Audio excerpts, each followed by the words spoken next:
guys! Good afternoon sa inyong lahat! Welcome back to my channel, Chris Guapa sa America Vlogs. Ayan.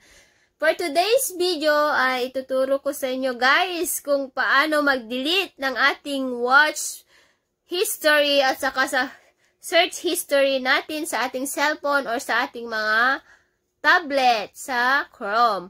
Ayan guys, samahan nyo ako at ituturo ko sa inyo ng step by step.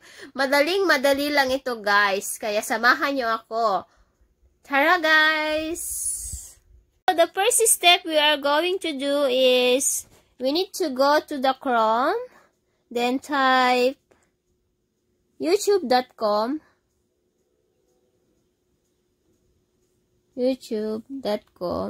Ayan. At may nakikita po tayong home YouTube. And then, click po natin yan. Then, don't forget to go to the three dots here in the corner. And then, let's check the desktop site. Ayan siya, guys.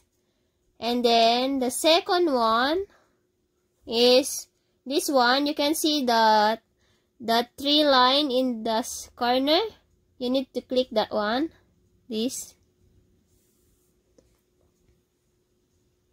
Ayan, we need to click that one in the three lines in the corner. So, here it will come out. This one. So, we need to click the history. You can see that one. History in the side. Click the history. Ayan siya, guys. Ayan, nag-ano siya. Andyan. Lumabas na po yan. Tapos, pwede lang po natin isa-isahin na check yan. Kung gusto nyong isa-isahin. Pero, pwede din po itong gamitin dito. May nakikita po kayong clear all watch history, pause watch history, and manage all activity.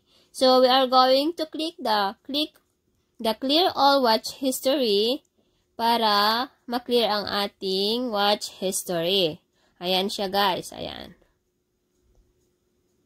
Ayan. Super easy. Kung gusto mo din i-pause ang iyong watch history, ayan. So, yan po ang ating tutorial sa araw na ito. Salamat sa iyong lahat. At sana may matutunan kayo at comment lang kayo guys kung may gusto pa kayong matutunan sa ating tutorial. Thank you so much guys. Bye-bye. We love you. I love you all from Ilocana sa America Vlogs. Thank you. Bye-bye.